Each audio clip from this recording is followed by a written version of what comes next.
My name is Yoav, born and raised in Israel, served the Israeli Defense Forces between 18 to 20, when I was 18 until I was 21. I had a back injury that I could barely walk, attended physical therapy, which I want to say changed my life because from that point on, 6 months later, I was able to run and carry equipment in the battlefield since then, actually, since I want to say about 20, is when it kind of that's what I want to do for sure. Until that point, from the age of 16 until 20, I was thinking between that and psychology or anything around that. But it's that back injury that I could barely walk. And then suddenly you're able to function on the battlefield it was just phenomenal. I will just take a quick step back as I forgot to mention. So I did my undergraduate degree. I moved to the United States on my own at the age of 21.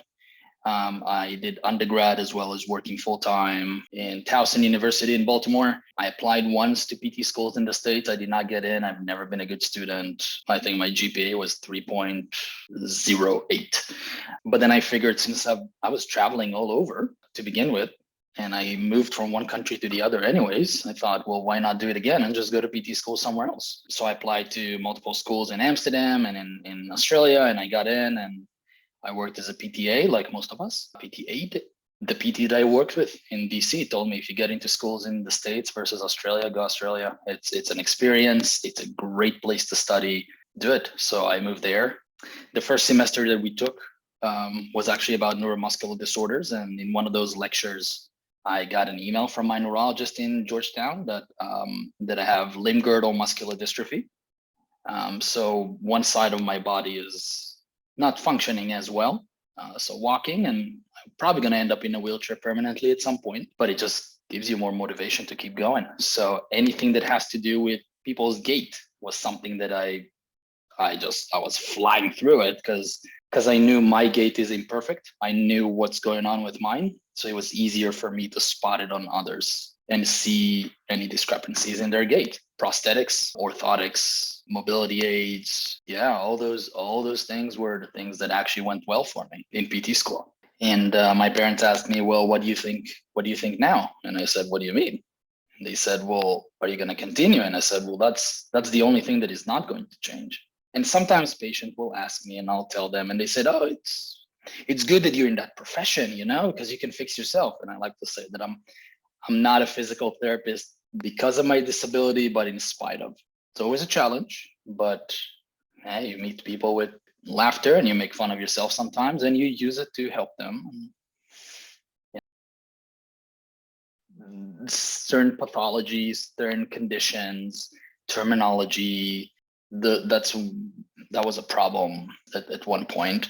It was also suddenly going back to studying for a standardized test that I was never a good student, let alone I've never done a standardized test before in a whole different language. And then suddenly you come from a position of a physical therapist in Australia for a year and you realize how much you don't know. So it makes you doubt yourself. But then I just kept it in the back of my mind that it's only a test. And one thing that I was taught in PT school down under is that graduating is a stamp to start learning. So that pass symbol, it's only a stamp to start learning. It has nothing to do with the profession itself. It's a stamp to start learning and start help. On one hand, it made me think that the level of education that I got down under was sufficient. I had to remember that they don't have physical therapy aids. It does not exist. Their evals are 30 minutes. They're not an hour. The exercises, you just go through them and next patient, right? They believe in treating people with as direct as possible and teaching you to become a physical therapist, giving you the core knowledge that you need. And that was a stamp. And then you start learning about medications and more about orthotics and prosthetics and autonomic dysreflexia, all these things. So it's just a completely different profession over there. You went to school in Australia. How did you find out about us then? I believe I started with Google. Well, I started with another company just by looking at their questions. I think I came across the podcast and then the cheat sheets. And I Mm, read the cheat sheets and I thought just the animations and the pictures on the cheat sheets make it seem less boring and more straight to the point.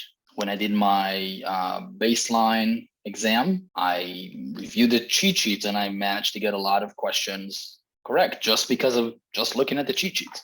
And I thought, there has to be more to this. And I thought if I go to the lectures, I'm going to get a whole different world and practice out there. And yes, people kept talking about the price, and of course, but it's nothing compared to the amount of knowledge and confidence that you actually get when you're even as a PT aide in clinics. Coach K just makes you think about things in a whole different level, kind of like a chess game, which is what I like to think about it. It's because of the connections that he likes to make between different concepts. It makes me think, see a patient and think, huh, I guess they're doing this because of that, which could be because of this, might be that. It just make a whole chart out of it. It was really interesting. And I saw that and all these things came together. And I thought, well, you know what? The price, that it is what it is. I have a daughter here. I moved back for her. I haven't seen her for 19 months because of COVID. I'll pay what I need just to start giving her the life she deserves. I would say around February is when I really got into the program and started reviewing. And I knew that I'm not going to be able to read book cover to cover. It's not, that's just not me, and it's not going to do it. I'm not going to remember what I read 5 pages ago. So what's the point? There has to be a better way of doing things. And then after the podcast, and I went through the lectures and I saw all the practice questions that Coach K gives throughout the lectures. And then when you come into practice exams and practice Pete or the retired Pete, and you see very similar questions, it makes you think, I am well prepared for that exam. Well, with the apps and me stuck during COVID down under and just reading here and there, I would say over a year. and how Of many times did you end up taking the NPTE?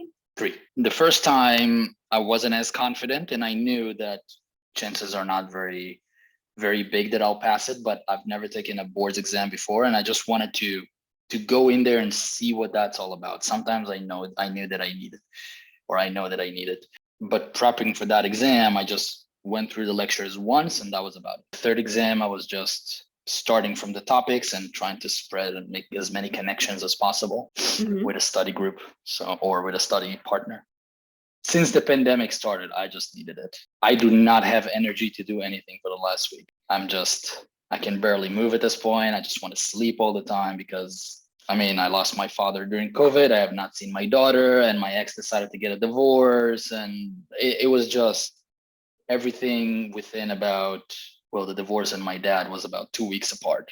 And in between, I also graduated. So from PT school. So it just felt like finally the stream just stopped. I was crying, but when I saw that, because everything just came out. Can you describe the moment that you saw the pass symbol? Yeah, I remember it was 4:37 p.m. in Chicago. My daughter was sick on the couch. I could hear her breathe, and I was munching on popcorn in the kitchen. And I thought, I'll check it. See, I know I failed. I knew in my heart that I failed. And I scrolled down and I initially read it as paused. That's how odd that was. And then I saw that and I had a piece of popcorn in my hand and it just dropped. And I stood there and I stared at it. And I didn't know what I'm supposed to do. And I looked around and I thought, hold on. I think I passed. And I called my parents in Israel because it was midnight over there. And my mom answered and I said, I passed. She's like, what? You told us you didn't. I'm like, I guess I passed. And they took a screenshot of me and my jaw was just dropping. My eyes were open. And I still cannot believe it. I still cannot believe it. Yeah. And then I sat on my yoga mat and I started bawling. My daughter she was asleep on the couch, but I was looking at her and I just started crying, thinking of all the toys that she wants me to get for her. What helped you overcome next time to finally get that pass symbol? Get out of your head Mm. is one thing that my supervisor told me. Just get out of your head. Just take a deep breath. If you're getting overwhelmed, as I got during the exam and I was super exhausted, sit back. Even if you're not supposed to take your break at that specific moment, sit back, close your eyes, breathe, read whatever you wrote on your scratch paper. I wrote my daughter's nickname. I wrote 800. I drew the past symbol. I wrote a few things in Hebrew that says, today I'm passing the NPTE. I'm passing it. And I found myself looking at it every few moments, but just keep on fighting. And there's a quote that I had that I saw in one of the windows in my neighborhood that says, proceed as if success is inevitable. So I wrote that as well. And you just proceed as if success is inevitable. Yeah, and after you fail, you allow yourself to digest, but think, what did I do this time and how can I change? Or what can I change to do better? So for the third time, I was thinking, but I ended up going to a library of one of the universities here in Chicago and just using a whiteboard, a big whiteboard, because I wanted to get out of the house. Went to use the whiteboard and just wrote down as many things as I could, making as many connections as I could, being nice to people as well, which is kind of odd, but just smiling to people, talking about random things. Where do you think you would be right now if you did not join the PT hustle? Oh, I would still battle the NPTE. Still will. Probably be on week 1 of my 6 months waiting for the next exam. That simple. What would you tell somebody who's like on the fence about joining? They're sitting on a fence of, do I want to pass or not? Oh, That's what you need to think about. On one hand, if you're saying, I don't want to pass, then don't join. 100%. If you want to pass, join. simple. It's that simple. Life is not black or white, but the NPTE is, as we all know. If you ever struggled in school, that is the place. If you're not sure how to read questions like myself, if English is your second language, if you're coming from a different country to practice, that is the place. I cannot imagine not doing it.